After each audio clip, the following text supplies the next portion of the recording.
tous, aujourd'hui on se retrouve pour une nouvelle vidéo avec un format un petit peu différent. Aujourd'hui je vais simplement filmer le remplissage de A à Z que j'ai fait sur ma cliente. Donc là j'ai commencé par analyser un petit peu la pose. On est à 3 semaines de repousse. On veut garder donc le carré et la longueur. On commence tout de suite par retirer la couleur et l'épaisseur du gel sur les 10 doigts. Ici, j'utilise un embout en céramique, grain moyen. Comment je sais que c'est un grain moyen ? Eh bien, tout simplement par rapport à l'anneau de couleur qu'il a en dessous de la fraise. Il est facilement visible sur la vidéo. Ici, il est bleu, donc ça signifie que la dureté du grain est moyenne. En fait, les anneaux de couleur signifient la dureté du grain. Par exemple, si j'ai un anneau de couleur rouge ou de couleur noire, ça signifie que le grain est doux pour le rouge et très dur pour le noir. En fait, vous avez plusieurs couleurs qui existent, du vert, du rouge, du orange, du bleu, du violet, du noir. Je crois que c'est tout. Et chaque couleur, en fait, est associée à la dureté du grain. Vous pouvez, en fait, trouver vos embouts par rapport à ces anneaux de couleur. Par exemple, pour retirer le gel pour faire un remplissage, un grain bleu, c'est amplement suffisant. Quand je retire ma couleur, j'effectue des mouvements de bas en haut. Donc de la cuticule vers le bord libre, je commence toujours par les extrémités. Je pars de la gauche, je me déplace vers la droite. Enfin, je déplace la fraise vers la droite surtout. Et j'effectue en même temps une légère pression. En fait, pour pouvoir enlever justement correctement un peu de gel pour affiner tout ça. Comme vous avez pu voir sur le majeur, j'ai un petit peu plus insisté parce que j'avais fait une fleur 3D, donc j'ai vraiment été obligée d'effectuer plusieurs mouvements et vraiment de mettre une pression un peu plus forte. Oh là là, mais on en parle de mon cadrage. Je suis vraiment désolée pour le cadrage. Je ferai le mieux possible la prochaine fois. Là, c'est la toute première fois, comme toutes mes vidéos YouTube d'ailleurs. Il y a des moments où c'est bien cadré, comme là. Et il y en a d'autres où ça le sera moins bien. J'enchaîne du coup avec la manucure. Donc je vais préparer, retirer mes peaux, etc. Donc là, j'utilise un embout en forme de tulipe. C'est ce qu'ils appellent comme ça sur le site. Celle-ci, à la différence de l'autre, c'est la matière. La matière n'est pas la même, c'est une fraise en diamant. Les fraises en diamant, elles servent bien souvent justement à travailler les peaux et l'ongle naturel. Les petits anneaux de couleur définissent également la dureté du grain. Donc là, on est sur un grain rouge, donc un grain doux. Avec cet embout, comme vous pouvez le voir sur la vidéo, je viens lever la cuticule pour créer un jupon pour pouvoir venir couper au ciseau plus facilement après. Donc je ne touche pas l'ongle, je touche seulement la peau. C'est-à-dire que je place ma fraise parallèle à ma cuticule et je viens pousser la peau. En ce qui concerne la vitesse, là je suis entre 10 000 tours et 14 000 tours minutes et je suis sur le mode R. Sur ma ponceuse j'ai le mode F et R, mais sur d'autres ponceuses vous avez le mode L et R. En fait ça signifie le sens de rotation. Sachant que vous ayez F, R ou L, R, c'est exactement la même chose, ça signifie droite ou gauche. Avant de couper mes cuticules, je continue avec un embout emery pour matifier la plaque de mon ongle. Là par contre, en termes de vitesse, je ne vais pas au-delà de 1000 tours minutes. Déjà 1000 tours minutes, c'est déjà bien assez. Donc je reste sur 1000 tours minutes et je me mets en fonction F. Je n'ai pas coupé mes cuticules parce que je viens protéger la peau le temps de la préparation. En fait, ça permet d'éviter de couper avec l'embout. Ça peut aller très vite. Ce sont quand même des zones qui sont plus ou moins sensibles suivant les clients. Donc, il faut vraiment faire attention. Du coup, je préfère faire cette étape avant de couper mes cuticules. Oh là là, quand je vois le placement de la vidéo, heureusement qu'il y a d'autres doigts quand même. D'ailleurs, n'hésitez pas à me conseiller en commentaire. Sur la manière dont vous voulez que je filme, ce qui vous conviendrait le mieux en fait, parce que finalement j'essaye plein de choses, donc n'hésitez pas à me dire.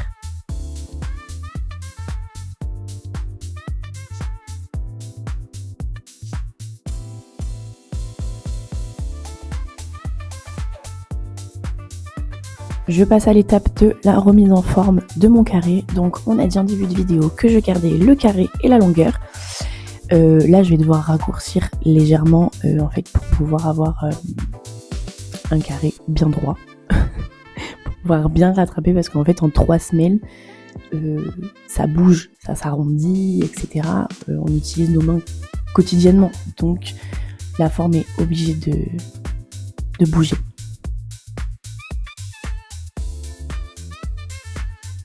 Donc je commence par mes parallèles pour que ce soit bien droit. Je lime un petit peu au-dessus, en fait c'est pour enlever un peu plus de matière, c'est que sur certains doigts j'en ai pas assez enlevé avec la ponceuse. Donc je viens en enlever un peu plus sur mes parallèles, sur les côtés, pour pouvoir en fait affiner aussi. J'essaie de faire vraiment un résumé et d'être bref dans mes explications. Vraiment j'ai fait la vidéo pour qu'elle parle d'elle-même, justement, pour que vous puissiez avoir au maximum de détails. Après, en ce qui concerne les explications, des gestes plus précis, je fais des formations débutantes, des formations remplissage ou des formations sur mesure, où vraiment je viens dans le détail, vous montrer, vous expliquer, vous corriger de la manière dont vous tenez votre lime, dont vous vous servez de votre lime, etc. Vraiment, je viens dans le détail. Donc si vous souhaitez savoir plus de détails, n'hésitez pas à me contacter sur ma page Insta ou via mon mail, mais de toute façon vous retrouverez toutes mes informations sur mon site. Je vous laisse avec cette vidéo, je ne l'ai pas mis en accéléré pour que vous puissiez bien voir la position de ma lime.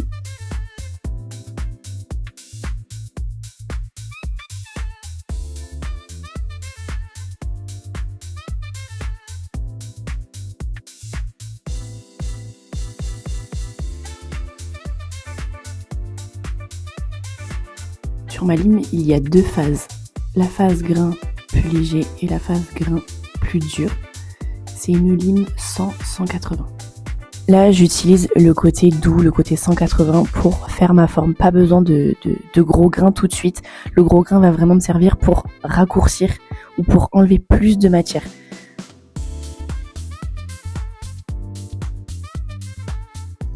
Comme là, par exemple, j'utilise le gros grain parce que j'avais un peu plus de matière sur ce côté-là, donc il fallait vraiment que j'en enlève.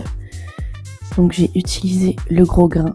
Mais au plus souvent, faut utiliser le grain fin, donc le grain 180, pour éviter de faire des accros en fait. Quand vous passez le grain épais, si vous voulez, ça risque de faire des accros dans votre matière, sur les côtés surtout, parce que c'est quand même assez fin sur les côtés. Et moi, ça m'est arrivé plusieurs fois de passer le gros grain et de faire une petite encoche.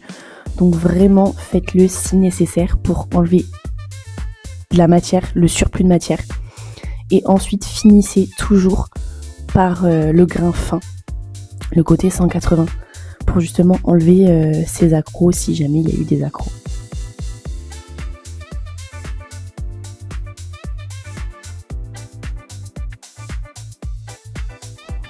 Là sur l'image, vous pouvez vous repérer par rapport à la lime, le côté où il y a l'écriture c'est le côté 180 et le côté où il n'y a pas l'écriture c'est le côté 100, donc le grain le plus gros.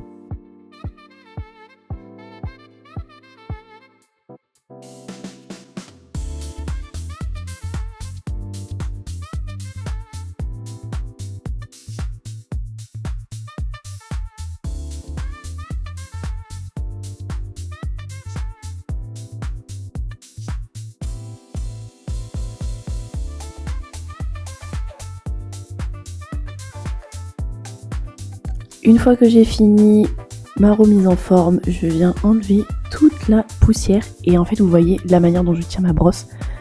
Je pars du bord libre vers la cuticule et je remonte. En fait ça permet de remonter, de créer le jupon qu'on a fait au préalable et après je viens couper enfin mes cuticules. Je place mon ciseau de cette manière là et je viens mettre mon doigt au niveau de la vis. Vous voyez la petite vis, pour mon doigt est un peu plus bas parce que le ciseau est un peu plus long pour moi. Normalement j'ai un ciseau plus court. En tout cas je me repère à cette vis là et mon doigt c'est l'index d'ailleurs. Et je suis droitière. Donc j'ai un ciseau de droitier, sachant que vous avez des ciseaux gauchers, des ciseaux droitiers. Excusez-moi encore pour ma main, elle passe devant. J'espère que vous allez bien voir. Le fait de mettre le doigt en fait au niveau de la vis, ça permet d'avoir une certaine stabilité en fait, de gérer sa stabilité pour couper la cuticule et éviter de trop couper et de faire saigner la cliente. Mais c'est tellement satisfaisant de couper les cuticules, vraiment. C'est hyper propre. Moi je vais pas en profondeur, j'enlève vraiment le surplus de la cutile. Je ne vais pas couper de trop en fait, j'en ai vraiment la peau morte. Ensuite, je viens dégraisser entièrement, enlever toute la poussière, etc. Et pareil, toujours du bord libre vers la cuticule pour bien dépoussiérer. Donc là, j'ai dégainé mon gel pour mettre mon gel, mais l'étape où je mets ma base, je ne l'ai pas filmée. Je sais pas ce que j'ai fait. Je n'ai pas enclenché la vidéo à ce moment-là. Donc, du coup, avant de mettre le gel, je mets ma base. Je viens mettre ma base très finement et je viens la mettre à catalyser 60 secondes. Ensuite, je prends mon gel et là, ce que je suis en train de faire, c'est une couche de glissement pour pouvoir caler le gel. Et ensuite, je fais ma petite boule sur mon pinceau et je viens la déposer sur mon ongle. J'essaye de me rapprocher au max de la cuticule sans la toucher, bien évidemment. Sinon, après, c'est la misère pour tout enlever, c'est trop chiant, c'est galère, bref, on connaît. Du coup, je place mon gel, je tire au maximum ma matière vers mon bord libre.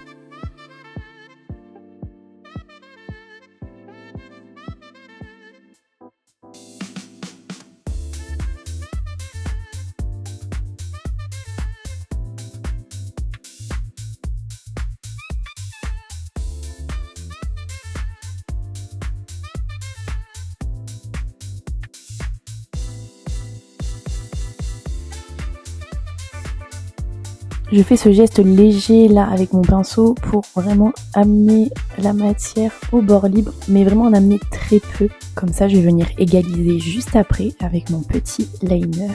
Voilà, comme ceci. Donc vous voyez, je fais vraiment un geste léger. En plus, j'ai l'impression qu'en vidéo, ça s'intensifie. On a l'impression que des fois, on fait des gestes plus forts ou quoi, alors que pas du tout. Vraiment là, c'est des gestes très doux.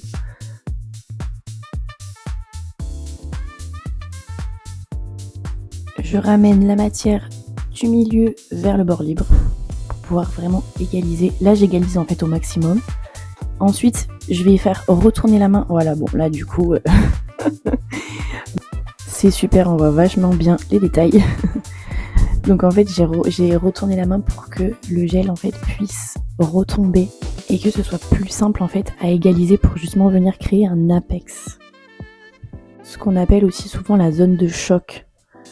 Par exemple, si cette étape est mal faite, en fait, vous risquez de casser votre ongle. Donc, soit au niveau des points de rupture, ça pourrait se casser, soit vous pouvez vraiment vous blesser. Donc, il faut vraiment que vous maîtrisiez vraiment l'apex, c'est important.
Attention, préparez-vous dans 3, 2, 1.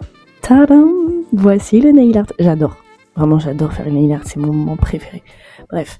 Donc là, je commence par faire ma première French.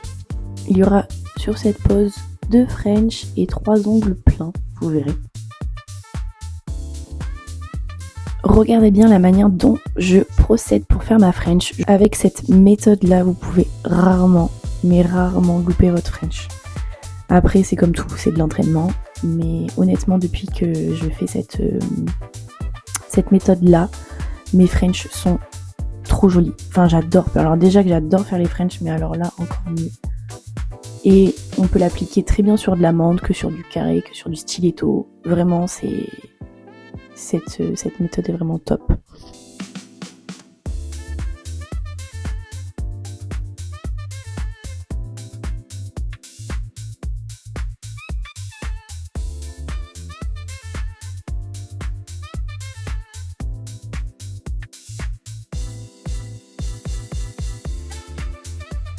Est-ce que vous voyez sur le côté là, sur le côté gauche, vous voyez, c'est pas...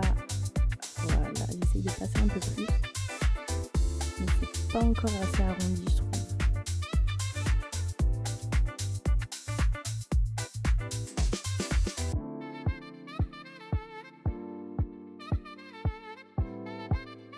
Voilà, c'était pas assez arrondi pour moi. Donc du coup, je recommence. N'hésitez pas, hein. Franchement, tant que vous n'avez pas mis à catalyser votre vernis semi-permanent, n'hésitez pas à refaire. De toute façon, il n'y a pas meilleur entraînement que de refaire. C'est la base.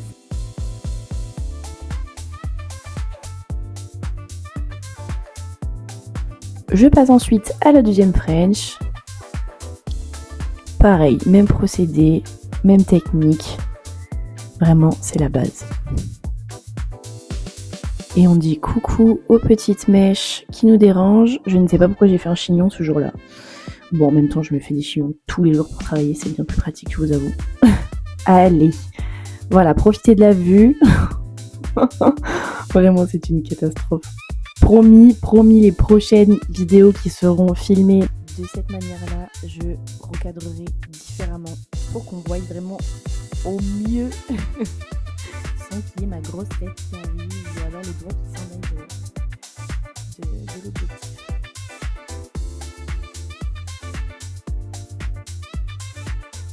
Donc j'applique ma couleur. Je commence par appliquer déjà ma couleur en gros. Voilà, je passe à gauche, au milieu et à droite. Et après, je vais venir avec mon pinceau liner pour vraiment finir et passer au plus près de la cuticule pour que ce soit vraiment super parfait.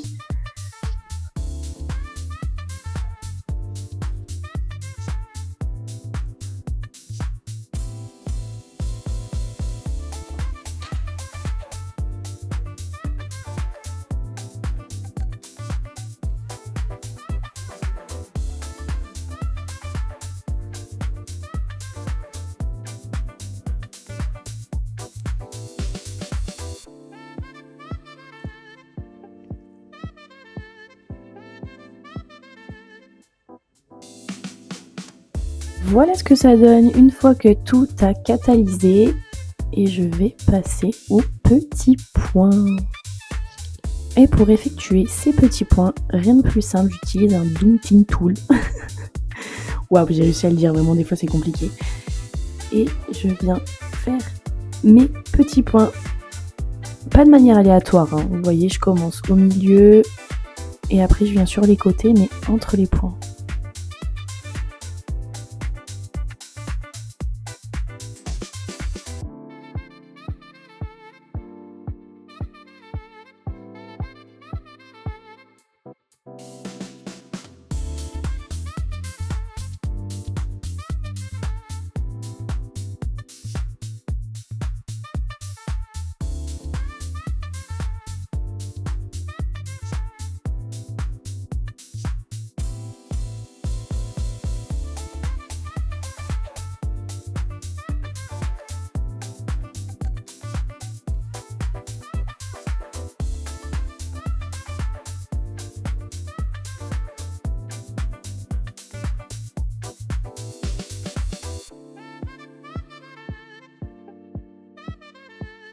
fois que j'ai terminé mes petits points, je passe au top coat. Là, c'est un top coat de chez Lou Nails.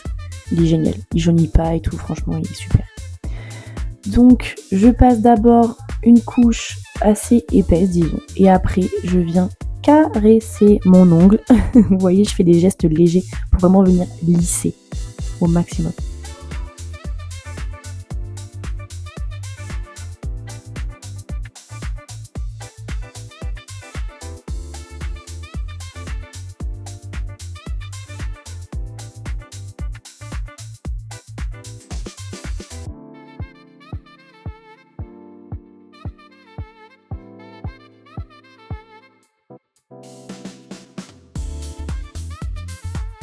Et là, je viens parfaire ma pose. Donc, je prends ma ligne et je viens parfaire mon carré pour qu'il soit vraiment bien droit.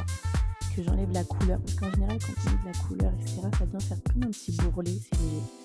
Ensuite, je passe ma ponceuse avec pareil, le même embout que j'ai utilisé pour enlever mon vernis. Et je viens affiner au maximum pour que ce soit vraiment fin. Voilà, c'est trop beau, vraiment j'adore.